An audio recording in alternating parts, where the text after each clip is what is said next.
Welcome back, family. We back with another one. Hey, shout out to everybody that's been supporting the channel. Make sure y'all hit that subscribe button. Make sure y'all hit that like button. We finna get into this 3-6 Mafia, Yo Gotti beef. You know what I'm saying? See how that started. Let's go. 3-6 Mafia are legends in Memphis, but a lot of rap fans have no idea about their wild beef with Yo Gotti that almost turned deadly. Yo Gotti might be one of the biggest names in Memphis today, but 3-6 Mafia were the ones who put the city on the map in the rap game. And that's why everyone thought it was crazy when Yo Gotti started dissing them. 3-6 Mafia dropped their first album in '95, but they had all been dropping tracks for years before that. DJ Paul, Juicy J, and Lord Infamous were all working since the late '80s. Then in the '90s, they added Crunchy Black, Coops the Nicka, and Gangsta Boo, and officially started 3-6 Mafia. One thing you gotta know about Memphis is that back then, the city really didn't have a rap scene at all. 3-6 Mafia was deep as hell. I ain't gonna lie though. Turn the club up was my song. And y'all sitting there, hey. Don't be sitting there act like you weren't listening to Turn the Club Up. Goddamn, it wasn't just me. It wasn't just me. 8-Ball and MJG were rocking the underground scene and helped kick the doors down, but 3-6 Mafia was the first rap group from Memphis who really put a spotlight on the city. Yo Gotti also started rapping in the '90s when he was 14 years old, but back then he was going by the name Lil Yo and wasn't really making waves outside of Memphis. Yo. At the same time, 3-6 Mafia were taking over the rap game. In '97, 3-6 dropped Chapter 2, World Domination, and sold over 800K copies. DJ Paul and Juicy J were putting other rappers on too, and started the Hypnotized Camp Posse. DJ Paul, Juicy J, and Lord Infamous also dropped a record together called Crazy in the Lazy Days, which changed the whole sound of Southern rap. 3-6 started dropping platinum records, and in '06, they became the first rap crew to win an Oscar for Best Original Song. 3-6 put Memphis on their back and really repped for the city. They got a lot of love because they kicked off the rap wave, but Yo Gotti had some serious beef with them. Yo Gotti changed his name from Lil Yo and dropped his record from the dope game to the rap game in 2000. The streets were rocking with Yo Gotti from the jump, and his beef with 3-6 allegedly started because Yo Gotti was calling himself the king of Memphis. 3-6 allegedly got heated because Yo Gotti was talking like he ran the city. But what's crazy is that Yeah, Yo Gotti was definitely talking like he was running Memphis early, and he did start dissing them first. 3-6 almost signed Yo Gotti before the beef started. Gotti was getting a lot of buzz in the city after he dropped from the dope game to the rap game, and in 2001, he followed it up with another record and was really starting to pop off. Juicy J's older brother Project Pat heard Yo Gotti and thought he was dope, so he told 3-6 they should sign him. 3-6 and Yo Gotti had a meeting about it, and 3-6 allegedly offered Yo Gotti a deal, but Gotti turned him down and tried to sign with another label. Yo Gotti fumbled the situation though, and his other deal didn't work out. So a few months later, he allegedly came back to Juicy J and asked him for a contract. 3-6 wasn't cool with how Yo Gotti handled everything, so they sent him packing, and that's when the beef allegedly kicked off for real. They weren't making diss tracks yet, but while Yo Gotti kept dropping new projects, he felt like he wasn't getting any love from the radio stations in Memphis and threw some shade at 3-6 in an interview. You hear me? Fuck them niggas, man. Them niggas ran so much dick, them niggas should be pregnant. You hear me? For real. I ain't gonna lie. Why he sound like Finesse 2 times right there? He definitely sound like Finesse 2 times right there. That's vintage Gotti though, you know what I'm saying? NBA jacket all patched up, goals in the mouth, you know what I'm saying? Lil Yo, you know what I'm saying? But according to some people, Gotti was already throwing subliminals at 3-6 on the second album when he rapped, "So much respect for the M, I ain't gonna say I'm the king, but I'ma leave it for the fans, if you know what I mean." So I jump into the rap game, asking for suggestions, blessings. None of these niggas answer my questions. And I give a fuck about a deal. Bitch, I'm still in the north. Then DJ Paul from 3-6 allegedly responded on Back to Fuck Back when he said, "Now all of a sudden, everybody wanna be on Hypnotized Minors or Hypnotized Camp Posse. You know, niggas wanna diss me and talk shit. I show half of these motherfuckers how to stay on beat. You know what I'm talking about? But it's cool though. We can play if you wanna play." After 3-6 told Gotti they weren't gonna sign him, Yo Gotti ended up getting a deal with another Memphis rapper named Kia Sean. Kia Sean already had beef with 3-6, and one time 3-6 aired Kia Sean out at a record store and laughed him out of the— Where the hell Kia Shine at? I ain't gonna lie. Oh, Kia Shine had a run for like about 2 months and just disappeared. I didn't even know he was from Memphis. I forgot what song he had. I think it was that Crispy song, I think. But like, he was hot for like 2 months, but I ain't never heard of that man again. The building. It's not clear where the beef with Keyshawn started, but when 3 6's Hypnotized Posse dropped the tape, they allegedly dissed Keyshawn's Rap Hustlers label. Both sides were sending shots back and forth, and DJ Paul said that the beef with Gotti actually started because of Keyshawn. DJ Paul said he was always cool with Gotti's homies, but Gotti inherited the beef that Keyshawn had with them. Gotti started dissing 3 6 on tracks like What's Up when he rapped, "What up 3 6, no you don't like me. What up feds, wanna indict me.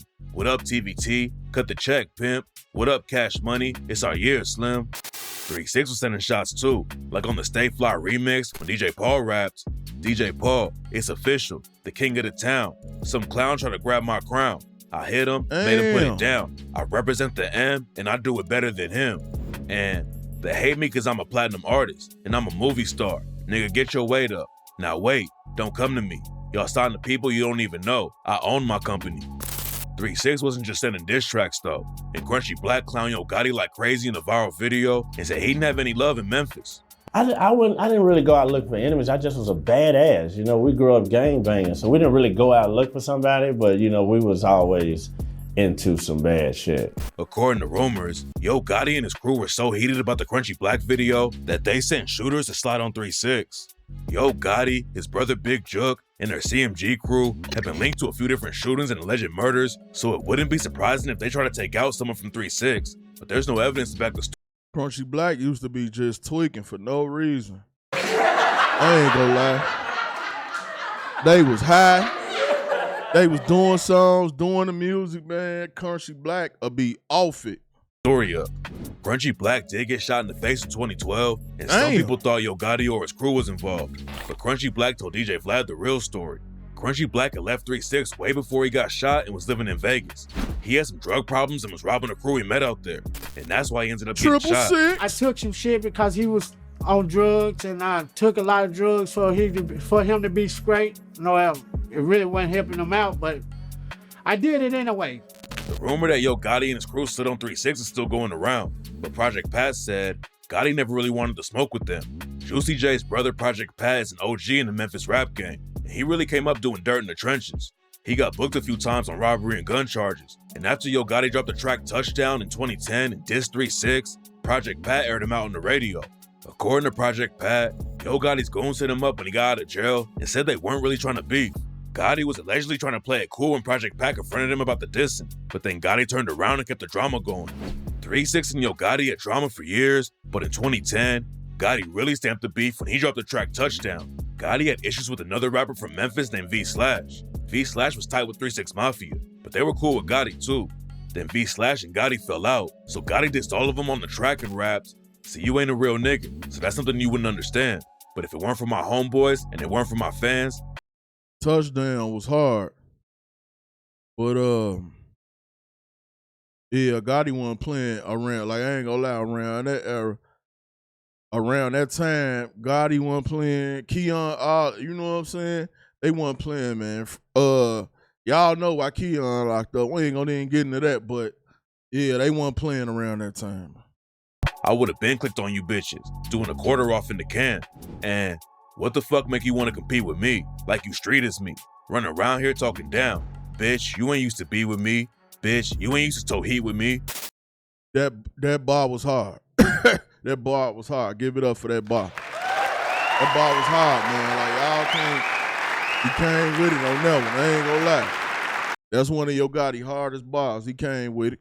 Gotti even called out Juicy J and Project Pat by name and raps, "Gangbanging in your neighborhood, but around me wouldn't even throw up your set. Motherfuckers do anything for a check." Okay, that's cool, but don't fuck around and let Project Pat or Juicy J get your ass wet. Yo Gotti has ties all over the city, but he reps North Memphis. Juicy J, Project Pat, and V/ all came up on the same side of the city, and they allegedly clapped back at Gotti with the track North Memphis Like Me, and Juicy J rapped, "You ain't hood, you ain't gangster, you ain't tough, you ain't street, you ain't North Memphis like me." And we got them goons. You ain't North Memphis like me. Project Pat a fool. On deck, them choppers on deck. Don't violate these Mafia niggas with them whole threats. It looked like the beef was really about to go up. Yo Gotti was getting bigger every time he dropped a project, and 3 6 were already legends in Memphis. The city had finally got some attention in the rap game, and everyone was tapped into the drama with Gotti and 3 6. But then, everything went quiet overnight. 3 6 pretty much broke up in 2012 after Juicy J left the crew. Then in 2013, Lord Infamous tragically died from a heart attack, and Coops the Nigga died 2 years later from a stroke. At the same time, Gotti was kicking off his CMG label and wasn't focused on the beef anymore. And in 2015, Yo Gotti and DJ Paul shocked everybody when they hit the stage together and officially squashed the beef. DJ Paul talked to DJ Vlad about the situation and said he was sitting in the airport having some food, and Yo Gotti came up to him. I was in the airport at LA, and Gotti walked up to me. I was eating, and Gotti walked over to me and said, "What's up?" And then he sat down. We talked for a while. You know, posted a picture on online and on social media, and from that point, you know, it was cool. And I was always cool with like all his boys. Like I'm real cool with a lot of his boys. They chopped it up for a while, and after that, it was all good. But right after 3 6 and Gotti finally stopped beefing, 3 6 got dragged into Gotti's drama with Young Dolph.